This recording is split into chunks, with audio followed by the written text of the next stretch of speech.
Assalamualaikum warahmatullahi wabarakatuh.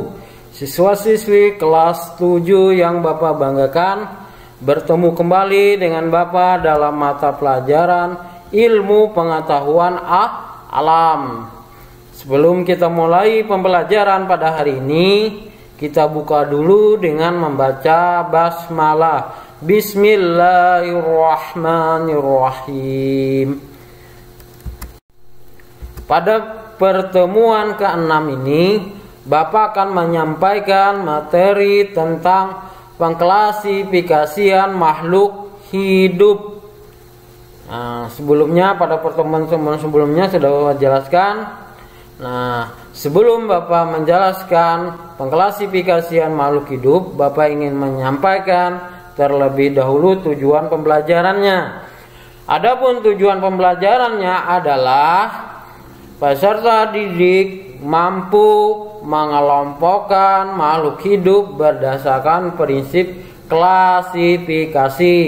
Yang kedua, peserta didik mampu menjelaskan klasifikasi, dikotom, dan kunci determinasi. Baiklah, kita langsung ke materi.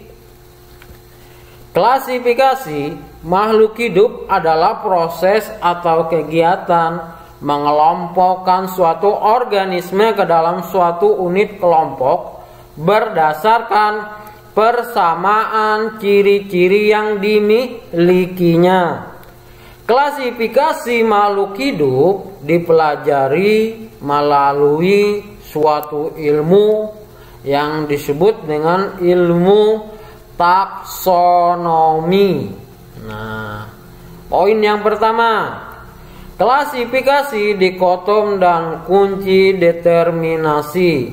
Yang A, klasifikasi dikotom. Ya. Poin 1, sistem klasifikasi makhluk hidup. Nah, karena keragaman merupakan ciri utama kehidupan. Hingga saat ini, para ilmuwan biologi telah mengidentifikasi dan memberi nama kurang lebih 1, juta spesies.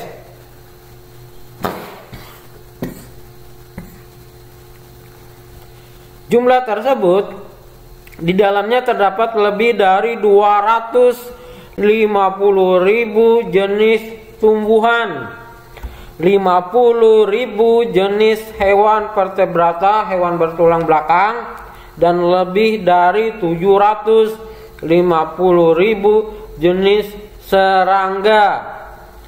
Setiap tahun ditemukan ribuan spesies baru untuk menambah jumlah spesies yang telah teridentifikasi tersebut. Nah, yang mana makhluk hidup itu perlu dikelompokkan berdasarkan persamaan dan perbedaan ciri atau sifat yang mudah diamati serta melalui hubungan kekerabatannya. Ciri yang mudah diamati antara lain itu adalah bentuk tubuh. Ada yang besar, ada yang kecil, ada yang gemuk, ada yang kurus. Kemudian ukuran tubuh, ada yang tinggi, ada yang pendek. Dan alat reproduksi, yaitu alat kelamin jantan dan alat kelamin betina. Nah, saat ini diketahui terdapat 3 sistem klasifikasi makhluk hidup, yaitu sistem alami, sistem artifisial buatan, dan sistem filogenetik. Nah, dalam melakukan klasifikasi, makhluk hidup dikelompokkan dalam suatu kategori tertentu secara bertingkat yang disebut dengan takson. Penggunaan takson-takson dari kategori besar ke kategori kecil pada tumbuhan dan hewan dapat dilihat dalam tabel di bawah ini. Tolong diperhatikan, kalau kurang jelas bisa ditanyakan. Tabel tingkatan takson pada tumbuhan dan hewan. Ada tumbuhan, ada hewan, dan nama takson dalam bahasa Indonesia. Tingkatan yang paling tinggi pada tumbuhan itu namanya regnum. Tingkatan selanjutnya ada divisio, ada klasis, ordo, familia, genus, dan spesies. Jadi diingat, pada tumbuhan tingkatan paling atas namanya regnum. Ya. Nah, sedangkan pada hewan namanya kingdom. Selanjutnya adalah phylum. Setelah phylum, klasis sampai ke bawahnya yang paling akhir itu sama dengan tumbuhan, yaitu klasis, ordo, familia, genus, dan spesies. Adapun regnum atau kingdom pada tumbuhan dan hewan itu artinya kerajaan atau dunia. Kalau tumbuhan tadi setelah regnum ada divisio. Kalau pada hewan setelah kingdom itu ada phylum. Artinya itu adalah divisi atau phylum. Kemudian ada kelas, artinya kelas dalam bahasa Indonesianya. Ordo itu artinya bangsa. Familia itu artinya suku. Genus itu artinya marga. Dan spesies itu adalah jenis. Jenis ini adalah tingkatan taksim yang paling rendah. Nah, bisa dilihat pada contoh berikut. Nah, contoh susunan klasifikasi pada tumbuhan dari yang tertinggi sampai yang terendah. Yang tertingginya regnum, kerajaannya plantae, tumbuh-tumbuhan. Divisionya spermatophyta, tumbuhan berbiji. Klasis adalah kelas tumbuhan berkeping dua. Ordonya leguminales, familianya Papilionaceae.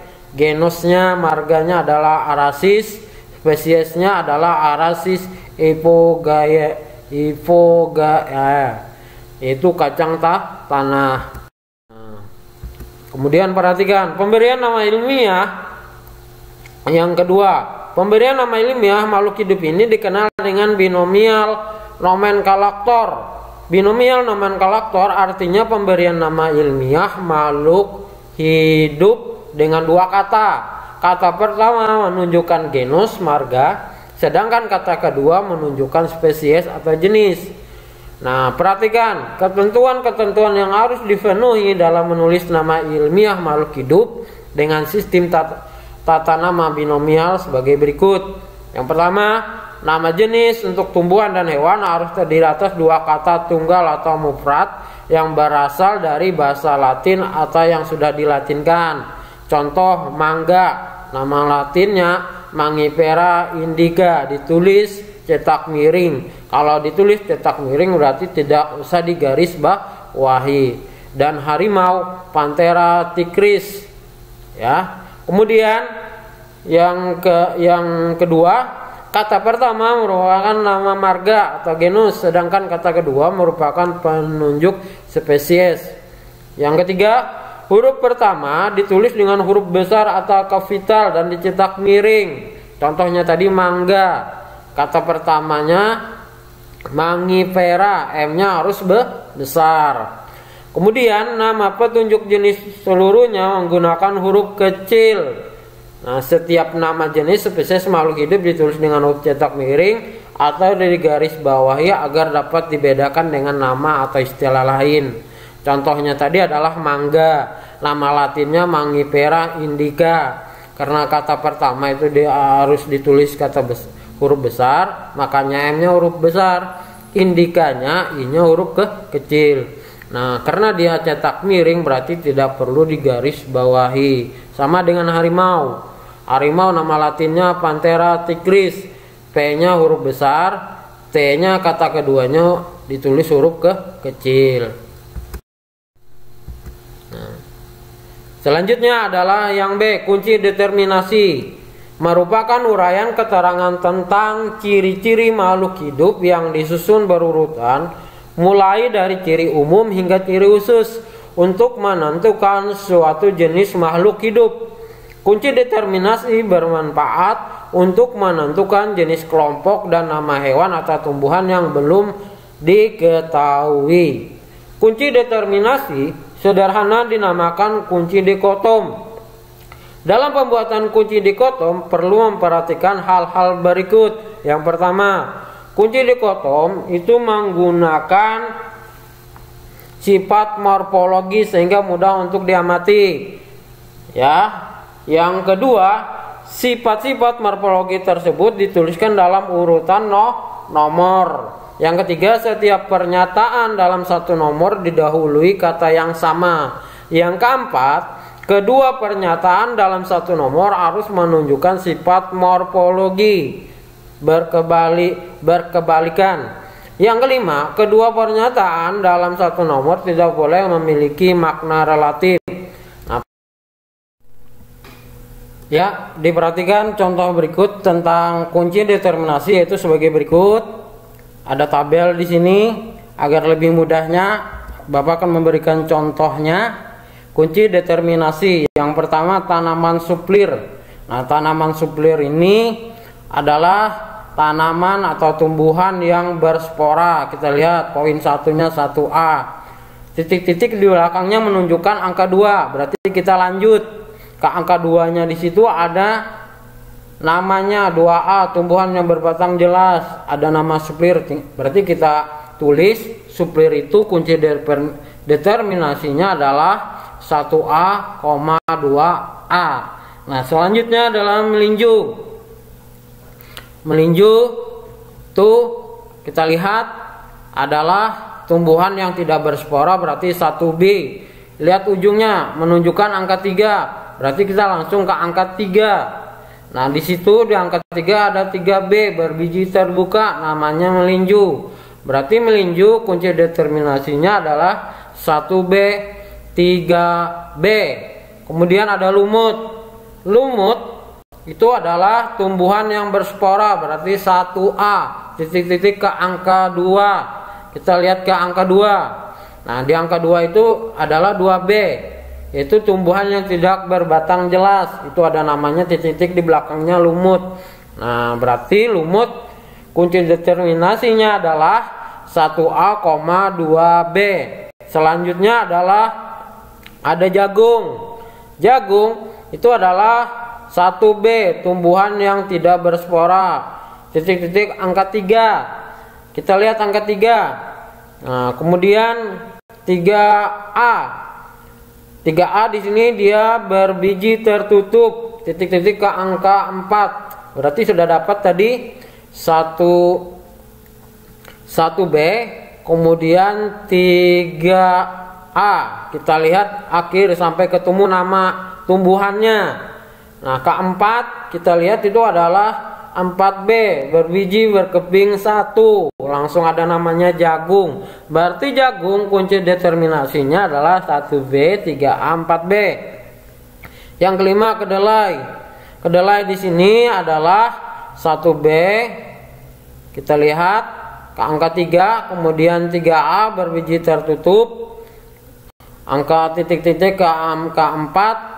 Lanjut ke 4A berbiji berkeping 2, titik-titik angka 5. Angka 5 sampai ketemu namanya, yaitu di 5A berbunga kupu-kupu, yaitu kedelai. Berarti kedelai kunci determinasinya tadi adalah 1B, 3A, 4A, 5A. Dan yang terakhir adalah terong. Nah, terong di sini sampai ketemu namanya juga 1B, tumbuhan yang tidak berspora, titik-titik ke angka 3A berbiji tertutup, titik-titik 4. Lanjut ke angka 4A berbiji berkeping 2, ya, titik-titik ke angka 5.